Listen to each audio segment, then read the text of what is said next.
தனது டெபியூ சீரீஸில் வந்துட்டு இரட்டை சதம் விளாசியிருக்காருங்க. 30 சிக்ஸர் அடிச்சிருக்காரு. அண்டு சவுத் ஆஃப்ரிக்காவை செதற விட்டுருக்காரு. வரலாறு காணாத, அதாவது உலகம் பார்த்திராத ஒரு விளையாட்டை வந்துட்டு விளையாண்டுருக்காருங்க. விஸ்வரூபமாக வீசியிருக்காரு. 30 சிக்ஸர் அண்டு இரட்டை சதம் தனது டெபியூ சீரீஸ்லனா என்ன தில்னஸ் வேணும். அதுவும் சவுத் ஆஃப்ரிக்காவுக்கு எதிராக ஜோகன்ஸ் பார்க்கில் வந்துட்டு பிரித்து எடுத்துட்டாருங்க. இதுக்கு வந்துட்டு ஒரு வார்த்தையவே மீன் பண்ண முடியாது என்றே சொல்லாங்க. அந்த மாதிரி ஒரு இன்னிங்ஸை வந்துட்டு வெளிப்படுத்தியிருக்காரு. அதிரடி தான். காஜா முஜான் வந்துட்டு சவுத் ஆஃப்ரிக்கா பவுலர்ஸை 4வது T20 மேட்ச் வந்துட்டு கலாச்சி போட்டிருக்காருங்க ஜோகன்ஸ் பார்க்கில். அதாவது சஞ்சு சாம்சன் வந்துட்டு ஜெர்க் ஆகிறாரு இல்லையா, பயிற்சி ஆட்டத்தில் அவர் கொஞ்சம் மினி இன்ஜூரில் இருக்கார். அவருக்கு பதில் வந்துட்டு ரமணதீப் சிங் வந்துட்டு போன மேட்சே விளையாண்டார். 30 வந்த முதல் பந்தே சிக்ஸருங்க, தெறிக்க விட்டுட்டாரு. செம்ம ஃபார்மில் இருக்கார் சமீபத்தில். அதனால தான் கேகேஆர் வந்துட்டு ஸ்ரேயை செய்கிற வழியை விட்டுட்டு இவரை ரைட்டன் பண்ணாங்க. அண்டு செம்ம பவுலருங்க. அவருக்கு வந்துட்டு தேர்ட் மேட்ச் வந்துட்டு வாய்ப்பு கொடுக்கல, பவுலிங் ஆப்ஷன் கொடுக்கல. ஒரே அதாவது 10 ஓவரில் வந்துட்டு சவுத் ஆஃப்ரிக்கா டீமை நாக் அவுட் பண்ணிட்டாரு.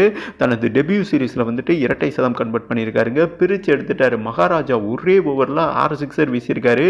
அவர் அடித்த ஒரு சிக்ஸர் வந்துட்டு அஃப்ரிடி சாதனையை பிரேக் பண்ணியிருக்குங்க.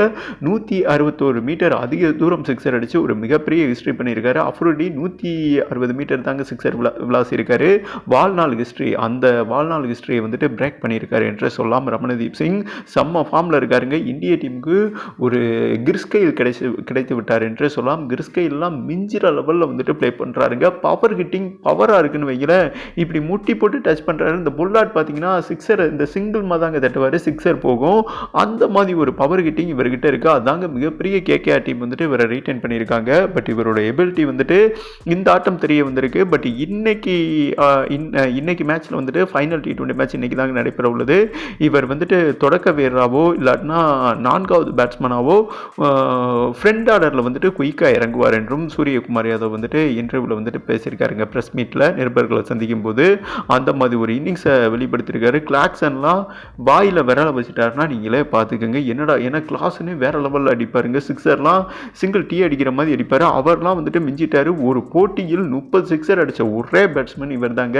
T20 கிரிக்கெட் ஹிஸ்டரியில், ஏன் இன்டர்நேஷ்னல் கிரிக்கெட் ஹிஸ்டரியில் எந்த ஒரு பிளேயரும் இச்சாதனை பண்ணதில்லை. பட் பண்ணியிருக்காரு, பதற விட்டுருக்காரு என்றே சொல்லலாம். ஓவரால் 4 T20 போட்டியில் இந்தியா தான் லீடு. 2 வின் பண்ணியிருக்காங்க. சவுத் ஆஃப்ரிக்கா 1 வின் பண்ணியிருக்காங்க. இன்னைக்கு நடக்க போகிற 4வது T20 மேட்ச் ஜோகன்ஸ் பார்க்கில் வந்துட்டு சவுத் ஆஃப்ரிக்காவை சொருகிட்டாங்கன்னா என்னங்க சொல்கிறது, சீரீஸையே ஜொலிச்சிடலாம். இந்தியா வந்துட்டு செம்மையாக செலிப்ரேட் பண்ணுவாங்க. அண்ட் சவுத் ஆஃப்ரிக்கா மண்ணில் இந்தியா T20 சீரீஸை ரோஹித் சர்மா, விராட் கோலி, பும்ரா இல்லாமல் வின் பண்ணாங்கன்னு வைங்களேன், அது ஒரு வரலாறு காணாத ஹிஸ்ட்ரி என்று தான் சொல்லணும்.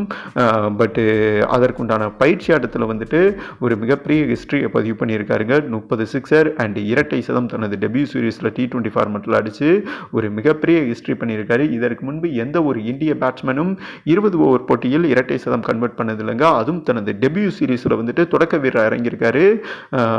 தோல் உரிச்சு போட்டார் என்றே சொல்லலாம். கோட்ஸேவெல்லாம் வந்துட்டு கொலை பண்ணிட்டார் என்றே சொல்லலாம்.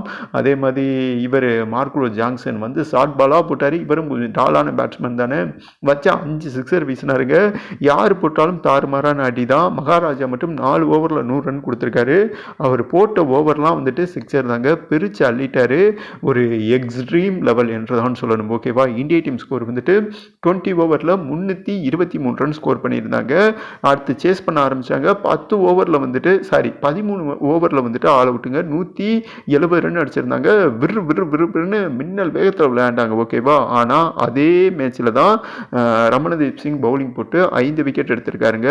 ஒத்தாள் கையில் மொத்த சவுத் ஆஃப்ரிக்கா டீம் வந்துட்டு 4வது T20 மேட்ச் வந்துட்டு வெல்ந்திருக்காங்க என்று சொல்லலாம். ஓகே, பயிற்சி ஆட்டத்தில் விளையாடின மாதிரி பகுல் இல்லாமல் இன்னைக்கு மேட்ச்சில், அதாவது ஃபைனல் T20 மேட்ச்சில் இப்படி ஒரு இன்னிங்ஸை வெளிப்படுத்தி இந்த சீரீஸை வின் பண்ணி கொடுப்பாரா ரமணதீப் சிங்?